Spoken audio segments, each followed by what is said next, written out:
Secret Level premiered on Amazon Prime Video and is a collection of animated shorts set in the worlds of iconic video games. The series was developed by Love, Death, and Robots creator Tim Miller and follows the same anthological storytelling, keeping the episodes separate from each other. This is another installment of the recent trend of anthology animated shorts, along with the likes of Star Wars Visions and Marvel's What If series, along with, of course, Love, Death, and Robots. Secret Level was just renewed for its second season. So the first season consists of 15 episodes, meaning 15 different short films set in established IPs. And to be completely honest, I haven't played any of these games with the exception of Pac-Man. But the concept alone interests me, and these are pretty easy to watch. I don't think any of these shorts exceeds 20 minutes runtime, so it's a bit of a breezy watch to get through. But because of the standalone approach to this series, I thought it would be a lot more fun to rank every episode rather than doing a straight up review for the entire show overall. So this is all 15 episodes of Secret Level, ranked from worst to best. Number 15, Crossfire, Good Conflict. At the bottom of my list is the most forgettable of the bunch to me. Crossfire, Good Conflict follows two mercenary groups fighting for the same package during an oncoming storm. While it does look good, the end product is bland, unremarkable, and disconnected from the audience. I didn't have any idea what the conflict was truly about and had trouble paying attention during its short runtime. It also wastes the talents of Claudia Dumit, which is absolutely unforgivable in my opinion. It's the one that I have the least desire to rewatch, so it sits at the bottom of my list. Number 14, Mega Man Start. While this might be an ironic criticism to say considering the entire concept of the show, Mega Man's short comes in towards the bottom of my list because it feels like a cutscene and not a particularly interesting one. It doesn't do anything new with Mega Man or his concept. If you're vaguely familiar with the IP, like myself, you won't learn anything or really get anything from this short. It's a very basic setup for a lot of the other stories within Mega Man. It's flashy and it's well animated, but it's too short even for this format. It doesn't really do much with the very limited time it has.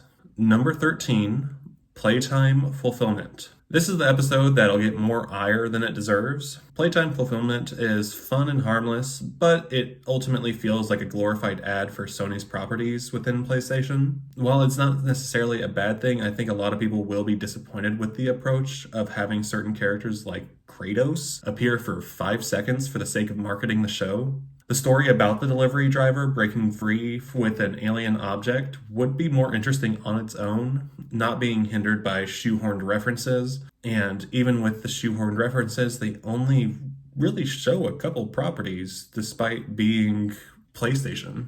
Number 12, Pac-Man Circle. Ultimately, this entry looks cool like the rest of the series. One thing I do have to admit is that you can see the money put behind the animation in these shorts. It's very well produced. These artists do a good job, but my biggest issue is the lack of variety between animation styles. It seems like a lot of these shorts are going for photorealism that you would find in a good handful of cinematic cutscenes in video games, instead of focusing on like having a distinct art style over the graphic fidelity. And I think that's what ultimately ends up hurting the Pac-Man short. It's about a mysterious entity utilizing the help of a stranger to escape a maze. The overly serious tone and stylization took me out of the story, but by the end of this entry, it feels like a meme. What if Pac-Man was sick and twisted? Turns out it's pretty stupid.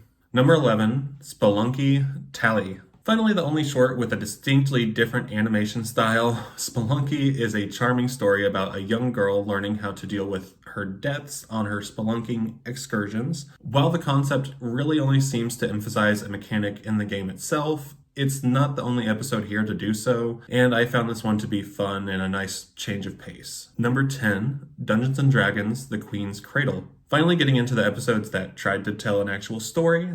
The Dungeons & Dragons short is fun and chock full of visuals you'd want to see from a D&D adventure, along with having an interesting ending. A group tries to help cure a cursed young man, letting us in on a fun family dynamic that doesn't really get its time to be fleshed out, but the entry is good for what it is. It, however, is one I didn't really care for. Number 9, Exodus Odyssey. While I am completely unfamiliar with the game this is based on, Exodus Odyssey follows a poor mechanic chasing his runaway daughter across time and space. Using concepts like time dilation makes for a compelling story, exemplified by the impressive animation. While it could be argued as a bit derivative of Interstellar, I am a sci-fi fan, and I thought this was one of the few episodes that could have used a longer runtime because I did like the characters in this. Number 8, Sifu, It Takes a Life. The entry that is notably at the top of my 2 playlists that I hope to get to one day. Sifu, It Takes a Life basically summarizes the story of its base game. A young martial artist tries to take revenge on a local gang, only to be given several chances to do so with the ability to resurrect himself. However, each time he does, he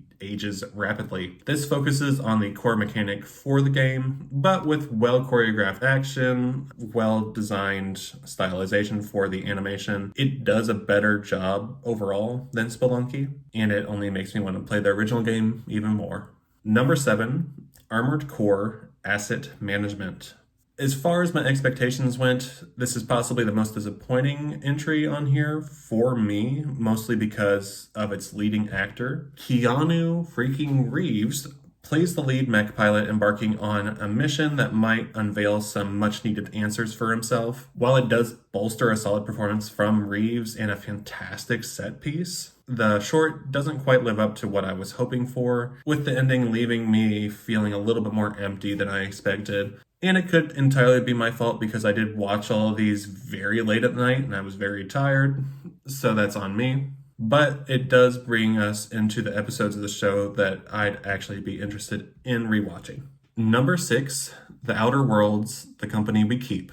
An overly honest orphan from a impoverished planet takes on a job as a product tester for a mega corporation to gain the chance of reuniting with a girl he fell in love with. Well-written characters and a genuinely compelling plot makes this entry one of my favorites from the season. It tackles the themes of, from what I know, The Outer Worlds about capitalism and how ambition can kill empathy. It makes for a sympathetic main character and drives home the brutal reality of this game's world. I don't see this being everyone's favorite, especially considering its fairly nihilistic ending, but this was probably the episode that surprised me the most. Number 5, Concord, Tale of the Implacable. While I don't think the producers working on this episode expected the actual game's live service runtime to be virtually the same as this animated short, they did make a version of the game I would have been much more interested in. A crew of freerunners try to execute a heist to free their captain with witty banter and a tongue-in-cheek attitude. The choice to stay in line tonally with the Soderbergh Ocean's movies was the best decision they could have made here. I am a sucker for heist movies, so I found this story inherently interesting. The group dynamic is also fairly well developed, and you can understand why they're working together. It might draw comparisons to other properties like Guardians of the Galaxy, but I had a lot of fun with this one. Number 4, Honor of Kings, The Way of Things. An orphaned prodigy decides to take on the artificial intelligence running his city when the AI's cracks begin to show. With the city starting to deteriorate, he must find a way to beat the unbeatable presence that has driven so many others mad.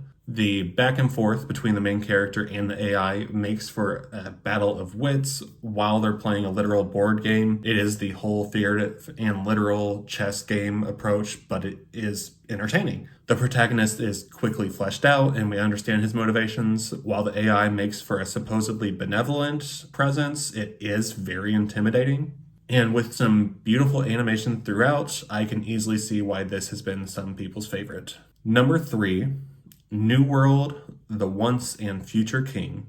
The most surprising voice performance stands front and center in this entry. Arnold Schwarzenegger plays King Alstrom, a ruler whose army crashes on the shores of a mysterious island, only to be survived by himself and his servant Skyvola. Hell-bent on conquering any new land, Alstrom discovers many times over that no one can die on this island. Resurrecting him after several failed attempts to overthrow the current king, Arnie taps into his comedic chops and helps Alstrom and this episode be the funniest in the season. There aren't any world-ending stakes, only a character that has to learn and grow. I found this entry to be one of the most charming and have a tone that I wish more episodes would have gone with. Number 2, Warhammer 40,000, and They Shall Know No Fear. One of the main factors of what this show is going for is cool factor. There is nothing wrong with that. I mean, who doesn't like to see cool stuff? And when it comes to the Warhammer short, it easily takes the cake as the coolest looking entry on this list. In the distant future, a warrior who has never known fear goes on a mission with his squad of genetically altered soldiers. Donning the famous power armor, they scourge their way through droves of different enemies with a mysterious end goal,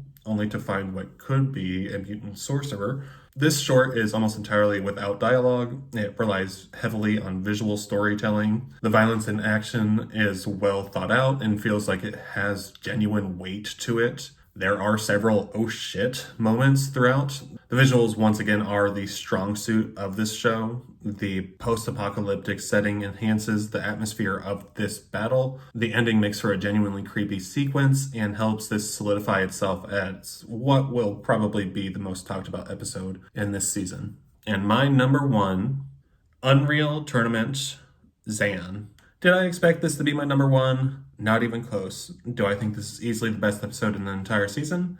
Absolutely. Unreal Tournament Xan follows the titular character Xan, a robot that malfunctions after being mistreated in a mining colony and gains self-awareness. After leading a revolt, he is imprisoned and forced to fight in an arena for the entertainment of his corporate overlords. Not letting on his unusually keen intellect, he learns how to fight and survive. It's a fairly straightforward story about an underdog overcoming impossible odds and pushing back against their oppressors.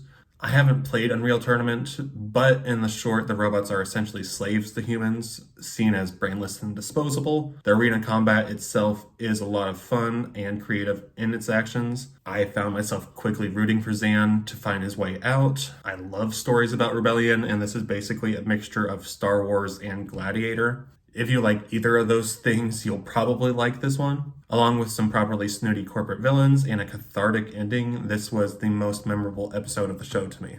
Overall, I did enjoy Secret Level. However, I thought as far as the mainstream anthological animated short series with Love, Death, and Robots and Star Wars Visions, I think it's probably the weakest out of those three. I know Marvel's What If was technically under that umbrella, but they've worked pretty hard in connecting everything in that show too, so I don't know if it still counts as that. But I'd be interested to know what you guys thought of the show. What's your rankings for each episode? What video games would you like to see a short for next time? Let me know, and I will be back with another video.